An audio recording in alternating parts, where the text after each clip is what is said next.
Welcome to the UN Brief. Today we interview Steve MacFeely, Director of Data and Analytics at the World Health Organization in Geneva. We spoke about the report on universal health coverage and the Sustainable Development Goals. Thank you for watching the UN Brief, and don't forget to subscribe.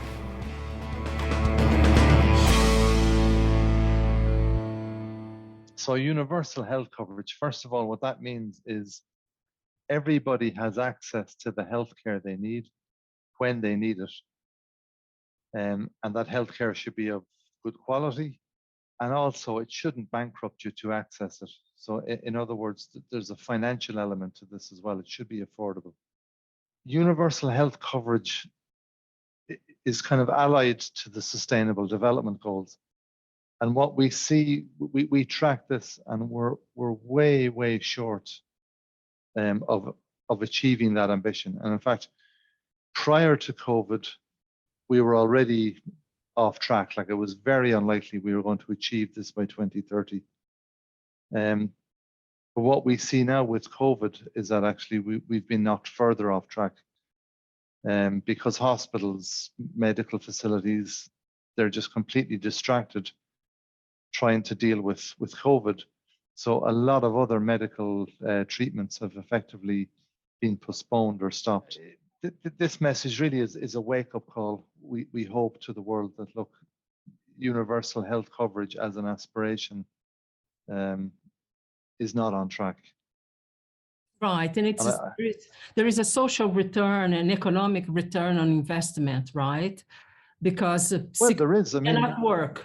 Right, that's very simple, to put it in very simple terms. Well, there's that, but I mean, we've seen over the last 2 years with COVID, I mean, just how important health and well-being is, not just to us personally, but to the economy, to society as a whole.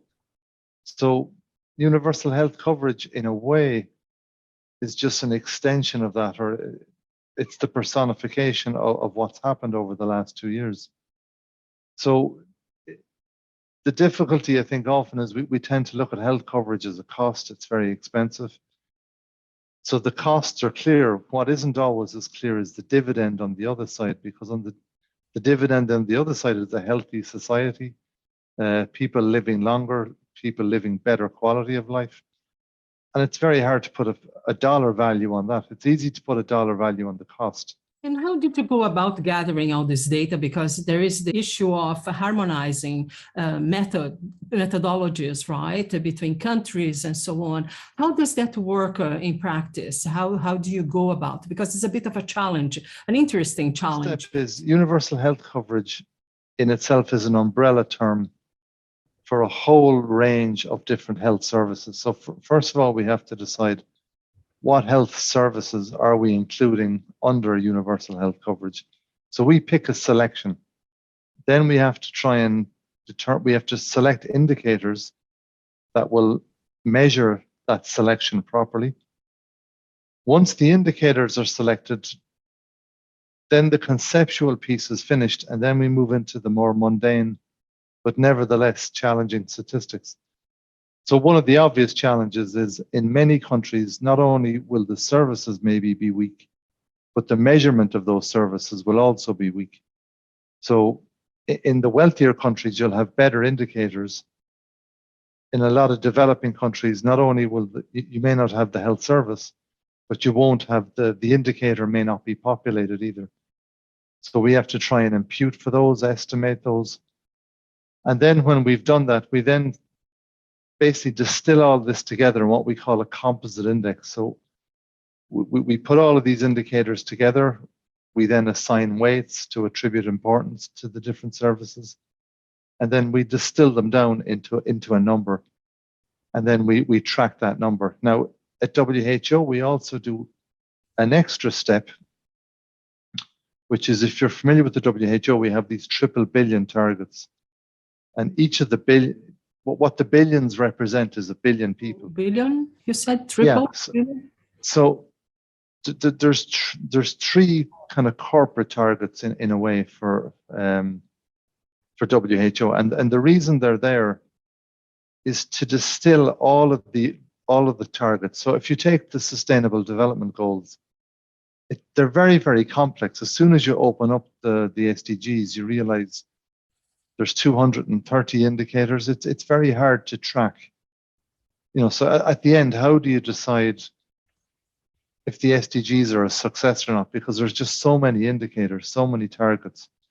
So the WHO was facing a similar challenge. So what they've done is they've distilled all of the different targets and indicators down into 3 streams, and what they call the triple billion targets. So stream 1 is universal health coverage, stream 2 is healthier populations, and stream 3 is protecting people from emergencies. And what they've said is, and basically these are essentially distillations of the health part of the Sustainable Development Goals. Then is very simply to say, well, between 2020 and 2025, we're a billion people. Did an additional billion people enjoy universal health coverage? Did an additional billion people enjoy healthy life? An additional billion people protected from unnecessary crisis and emergencies? And that's really taken all of the stuff I've been talking about and distilling them into 3 numbers. So if we take universal health coverage, the idea was that by 2025, an additional billion people would enjoy universal health coverage by 2025. And unfortunately, what we see is that's not the case. An additional people aren't going to enjoy universal health coverage. It's probably closer to maybe 200 million or something. In some countries, they're just failing to provide good quality health coverage, so people don't have access. But the bigger issue really is around financial hardship. So in a lot of cases, access to healthcare is available if you can afford it. But if you're not wealthy, what we see increasingly is access, or financial access is the problem. So it's not access that the health facilities don't have the facilities to offer it, but people don't have the protection. They may not have the insurance, right. That's or a second they don't item. have the out-of-pocket. Yeah, that's a second item in your report, actually. Monitoring SDG indicator 3.8.2 and SDG related indicators of financial hardship. Can you expand on that concept a bit more? Because you say in the report that financial protection is at the core of universal health coverage.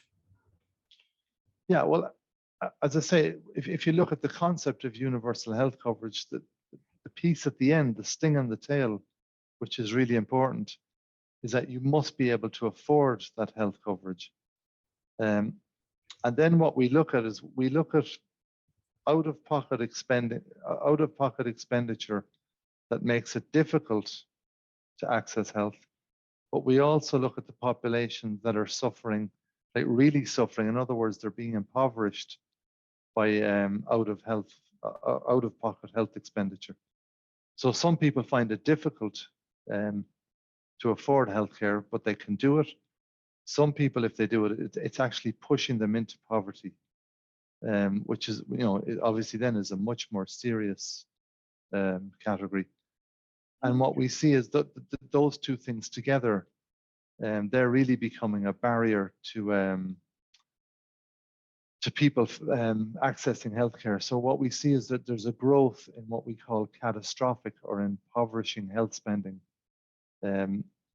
So, between 2017 and now, the amount of people who are suffering from that has increased from about 1.4 billion people now up to almost 2 billion people. And we see, it's different in the different regions for different reasons. Right. I was going to say middle-income countries seem, and even high-income countries are seeing that more, right, too? This is the crucial point, Maya. So we've tended to think about healthcare and access. So we think that in developing countries, we thought about just getting access. So the emphasis in the developing world has been improving health facilities, improving the provision of health services. What we see in wealthier countries, right? Yeah, Hospital. what we see in middle income and even wealthier countries is the infrastructure is there, but people still can't they still can't avail of it, because now increasingly we see more and more people can't afford the access. So the story is getting more complex, and that's why the definition I gave at the start is so important. It's not just about providing healthcare, it's providing healthcare in a way that is affordable. And unfortunately, healthcare is very, very expensive in a lot of countries. Right, given the aging population too, the demographic makeup of nations, high-income nations too, is changing. This is what we see is in statistics, there's an issue called dependency ratios, which is the ratio of the working population over the population who's dependent on them. So if you think of it, the two tails of the population are dependent. So people who are young when they're in education, they're dependent on the working population. And then people who are retired and elderly, they're dependent. So the two tails are rely on the working population in the middle. What we see in a lot of countries is with the aging population, the demographic is changing. So dependency ratios are deteriorating, and they're deteriorating on the right-hand side of the curve. So in other words, it's the aging population is putting pressure on the working population. So the working population is having to pay more tax to support an aging population. And supporting an aging population is much more expensive than supporting a younger population, because this is really where healthcare comes in. So a younger population, assuming they survive birth in the first year or two, generally the healthcare demands are relatively low. For an elderly population, that's not the case. And this is what we see even now for example, in Europe, where you now have a declining population and also an aging population. So the proportion of the population is growing, but the overall population is shrinking. So that's creating another pressure, independent of just providing healthcare, which is the tax base just to finance these services is actually being squeezed as well. Indeed, there is an increase in lifespan, but not health span. So there needs to be drastic changes. And again, the idea that the WHO is behind, pushing for these changes in policy for its country members in terms of access to basic health care.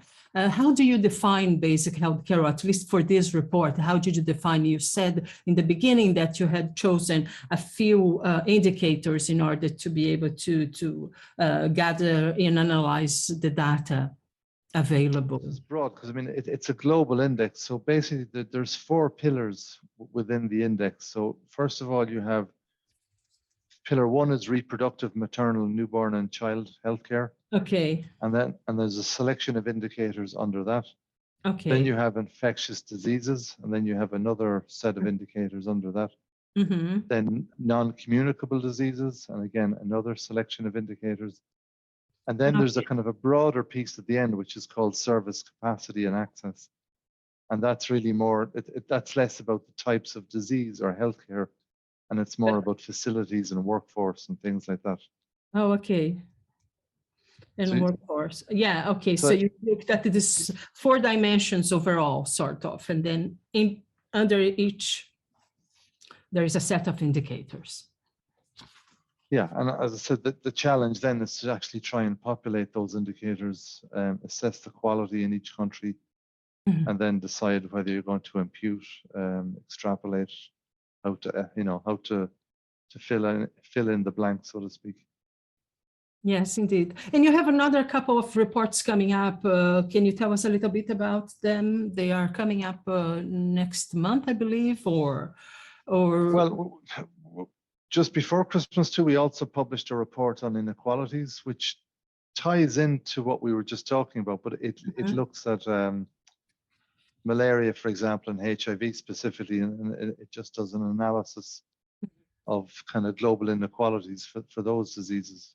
In March, though, the big excitement for us is we're hoping to publish new work on excess mortality associated with COVID-19.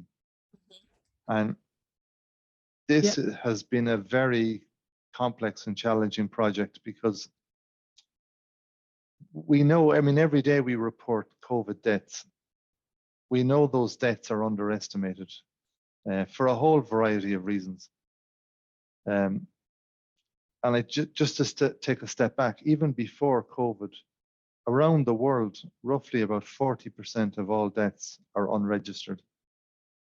Oh, just in general, before COVID. Yeah. Okay. Yeah, so that was just where we were in the world. In sub-Saharan Africa, for example, 80% of deaths were unregistered almost. Oh, wow. So numbers are staggering because we don't see them in the news media too much, right? Like, no, and you know, and when we report mortality, we've spent a lot of time figuring out what happened, estimating. The trouble with all of that statistical work is it covers the basic, or it papers over the basic fact that those deaths just aren't being registered. And we see a lot of births as well. I should just mention, as a by the way, aren't registered either, which is really important when you're talking about kind of identity, when you're talking about formalizing an economy. So there's a lot of human rights issues kind of tied up with registration. But anyhow, back to death. For that reason and for other reasons, we know COVID mortality was being underestimated. So the general consensus is a much better measure of assessing the real impact of a pandemic is to look at excess mortality.